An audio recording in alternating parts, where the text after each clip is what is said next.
നിങ്ങളുടെ കള്ളത്തരം ലോകമിതാ കയ്യോടെ പൊക്കിയിരിക്കുന്നു. എല്ലാ കുറ്റവും ഹമാസിന്റെ തലയിലിട്ട് നൈസായി തലയുരാമെന്ന് കരുതിയ ഇസ്രായേലിന്റെ കള്ളത്തരത്തിന്റെ ചീട്ടുകൊട്ടാരം പൊട്ടിപ്പൊളിഞ്ഞിരിക്കുന്നു. ഗാസയിൽ നിങ്ങൾ ചെയ്തു കൂട്ടിയ പാപങ്ങൾക്ക് അർഹമായ ശിക്ഷ നിങ്ങൾക്ക് കിട്ടാൻ പോകുകയാണ്. എന്താണ് കരുതിയത്? നിങ്ങൾ ചെയ്യുന്ന കൊടും ക്രൂരതകളെയൊക്കെ ഹമാസിന്റെ തലയിലിട്ട് സ്വയം വെള്ള പൂശാനുള്ള ശ്രമം ഉപേക്ഷിക്കുന്നതാകും നിങ്ങൾക്ക് നന്നാവുക. ഇത്രനാളും നിങ്ങൾ പറഞ്ഞതൊക്കെ പച്ചക്കള്ളമാണെന്ന തിരിച്ചറിവ് ലോകരാജ്യങ്ങൾക്കൊക്കെ വന്നിട്ടുണ്ട്. ഗാസയിൽ നിങ്ങൾ തുടരുന്ന നരവേട്ടയുടെ അവസാനം നിങ്ങളുടെ നാശമാണെന്ന് തിരിച്ചറിയുക.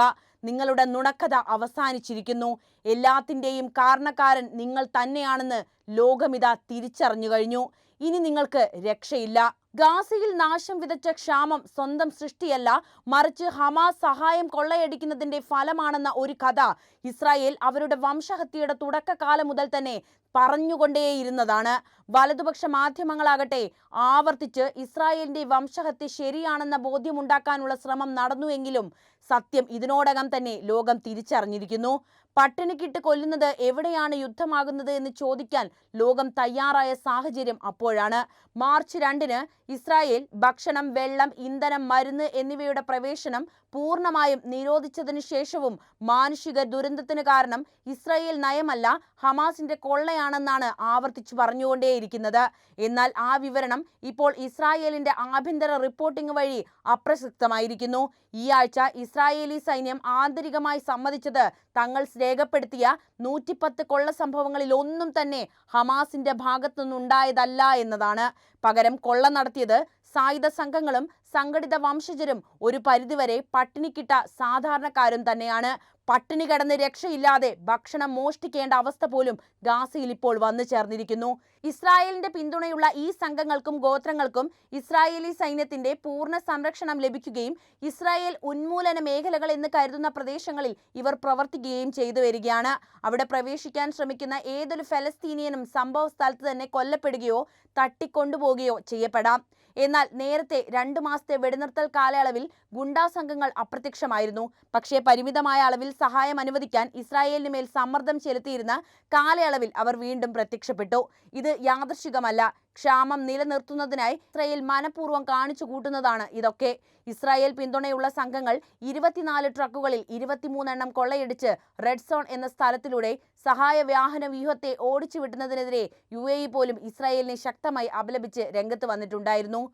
ഈ കൊള്ളയടിച്ച പണം കൊണ്ട് ഹമാസ് എന്തു ചെയ്യുന്നു എന്നതിന്റെ ഉത്തരവും ഇസ്രായേലും അതുപോലെ തന്നെ അമേരിക്കയും ലോകത്തിന് പറഞ്ഞു കൊടുക്കുന്നുണ്ട്. അവർ ഈ പണം ഉപയോഗിച്ച് പുതിയ ആയുധങ്ങൾ വാങ്ങുകയാണെന്നാണ് ഇവരുടെ സാക്ഷ്യം. എന്നാൽ ഗാസ ഇസ്രായേൽ പൂർണ്ണമായും അടച്ചിരിക്കുകയും റാഫ പൂർണ്ണമായും ഇസ്രായേലിന്റെ നിയന്ത്രണത്തിലായിരിക്കുകയും ചെയ്യുമ്പോൾ അവർ എവിടെ നിന്ന് അത്തരം ആയുധങ്ങൾ വാങ്ങും? കൊള്ളയടിച്ച സാധനങ്ങൾ ഹമാസ് കരിഞ്ചന്തയിൽ വിൽക്കുന്നുണ്ടെന്നും ഇസ്രായേൽ ഇതിനിടയിൽ അവകാശപ്പെടുന്നുണ്ട്. പക്ഷേ അതേസമയം ഒരു തുള്ളി ഭക്ഷണമൊഴികെ മറ്റൊന്നും ഗാസയിലേക്ക് കടക്കാൻ ഇസ്രായേൽ അനുവദിക്കുന്നില്ലതാനും. തങ്ങൾ ചെയ്യുന്ന തോന്നിവാസങ്ങൾ ഹമാസിന്റെ തലയിൽ കെട്ടിവെച്ച് തങ്ങളുടെ സൈന്യത്തെ വെള്ളപൂശാനാണ് ഇസ്രായേൽ ശ്രമിക്കുന്നതെങ്കിലും വീണുപോയ മുഖംമൂടി ഇനി എത്രയെടുത്ത് ചാർത്തിയിട്ടും പ്രയോജനമില്ലെന്ന സത്യം ലോകത്തിന് മുഴുവൻ മനസ്സിലായി കഴിഞ്ഞു. ഹമാസ് സഹായം മോഷ്ടിച്ചതിന് തെളിവുകൾ ഹാജരാക്കുന്നതിൽ നിന്ന് ഇസ്രായേൽ പരാജയപ്പെട്ടു. ഗാസയിൽ ഇപ്പോൾ നടക്കുന്ന രേഖപ്പെടുത്തിയ ഏക സംഘടിത കൊള്ള ഇസ്രായേൽ പിന്തുണയുള്ള ക്രിമിനൽ സംഘങ്ങൾ നടത്തുന്നതാണെന്ന് വാഷിംഗ്ടൺ പോസ്റ്റ്, അതുപോലെ ഫിനാൻഷ്യൽ ടൈംസ്, ഹാറ്റൈറ്റ്സ്, UN എന്നിവ റിപ്പോർട്ട് ചെയ്തിരിക്കുന്നു. ഇസ്രായേൽ നഗരം പൂർണ്ണമായും ജനവാസമില്ലാതാക്കിയതിനു ശേഷം ഈ സംഘങ്ങൾ റാഫയുടെ ഹൃദയഭാഗത്ത് ഒരു സൈനിക സമുച്ചയം സ്ഥാപിച്ചതായും ഒരു UN മെമ്മോയിൽ പറയുന്നുണ്ട്. 100 മീറ്ററിൽ താഴെ അകലെയുള്ള ഇസ്രായേലി സൈനികരുടെയും ടാങ്കുകളുടെയും തൊട്ടു മുന്നിലാണ് പലപ്പോഴും കൊള്ളയടികൾ നടക്കുന്നത്. പ്രാദേശിക പോലീസ് എത്തുന്നതുവരെ ഇസ്രായേലി സൈന്യം ഒരു നടപടിയും സ്വീകരിക്കുന്നില്ലെന്നും തുടർന്ന് ഇസ്രായേലി സൈന്യം അവർക്ക് നേരെ വെടിയുതിർക്കുമെന്നും മാനുഷിക ഉദ്യോഗസ്ഥർ പറയുന്നു. ഇസ്രായേൽ ഈ ക്രിമിനൽ സംഘങ്ങൾക്ക് സംരക്ഷണവും പിന്തുണയും നൽകുക മാത്രമല്ല, ക്ഷാമത്തിലൂടെ ക്രമസമാധാന നില തകർത്ത് കൊള്ളയടിക്കുന്നതിന് അനുയോജ്യമായ സാഹചര്യങ്ങൾ അവിടെ സൃഷ്ടിച്ചു നൽകുകയും ചെയ്യുന്നുണ്ട്. ഇസ്രായേൽ ഗാസയിൽ നടത്തുന്ന സൈനിക നടപടികൾക്കെതിരെ അന്താരാഷ്ട്ര സമൂഹം ശക്തമായ വിമർശനങ്ങൾ ഉന്നയിച്ചു വരികയാണ്. ഇവയുടെ പശ്ചാത്തലത്തിൽ മനുഷ്യാവകാശ ലംഘനങ്ങൾ, യുദ്ധാപരാധങ്ങൾ, ജനസംഹാര ആരോപണങ്ങൾ എന്നീ കുറ്റങ്ങളും നെതന്യാഹുവിനെതിരെ ചുമത്തിയിട്ടുണ്ട്. ഗാസയിലെ മാനുഷിക ദുരന്തത്തിന് ഇസ്രായേലിന്റെ നടപടികൾ പ്രധാന ഉത്തരവാദിത്തം വഹിക്കുന്നുണ്ട്.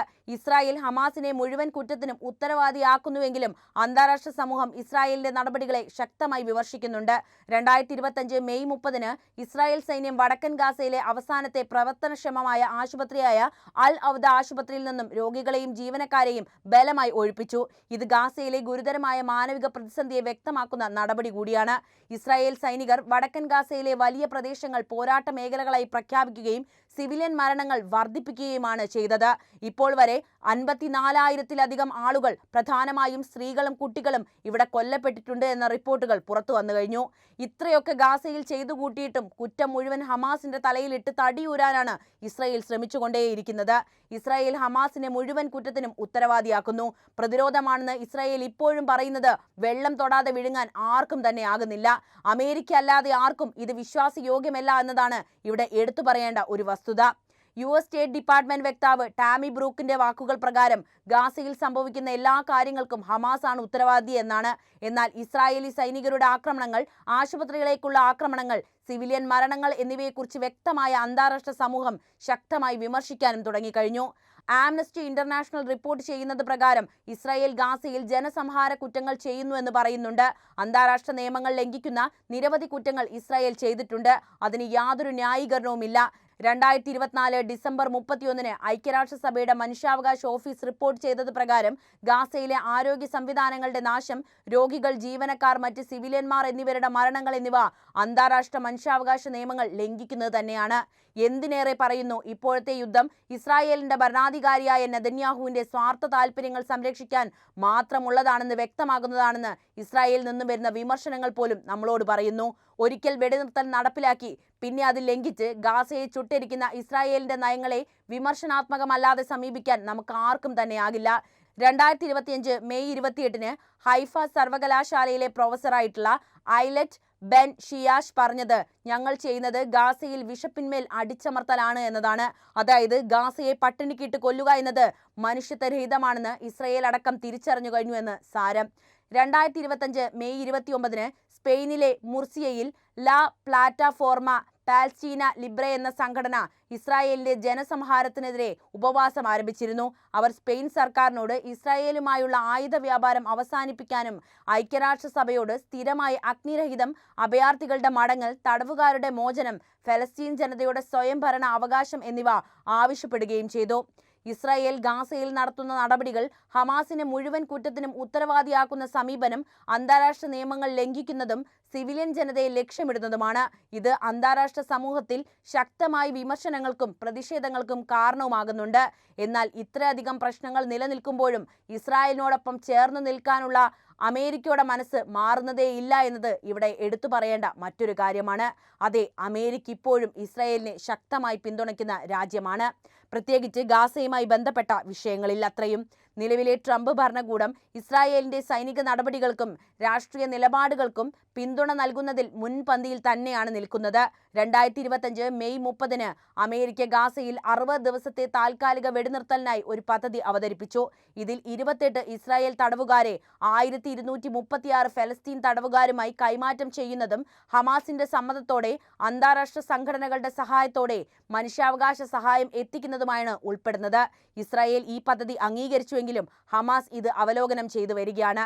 കാരണം അമേരിക്കയുടെ തീരുമാനം എപ്പോഴും ഇസ്രായേലിനെ മാത്രം പിന്തുണയ്ക്കുന്നതാണെന്ന് ഹമാസിന് വ്യക്തമായിട്ടറിയാം. അമേരിക്കയുടെ ഇസ്രായേൽ പിന്തുണയെ വിമർശിച്ച് കഴിഞ്ഞ 9 മാസത്തിനിടെ 12-ലധികം മുൻ സർക്കാർ ഉദ്യോഗസ്ഥർ രാജിവെച്ചിട്ടുമുണ്ട്. അവർ അമേരിക്കയുടെ ഈ നിലപാട് ഗാസയിലെ കൂട്ടഹത്യയിലേക്കും വിശപ്പിലും പങ്കാളിത്തം ഉണ്ടാകുന്നതായി ആരോപിച്ചു. എന്നിട്ടും ആർക്കും കീഴ്പ്പെടാതെ ഇസ്രായേൽ കൂട്ടക്കുരുതി തുടരുകയാണ് ചെയ്തു വരുന്നത്.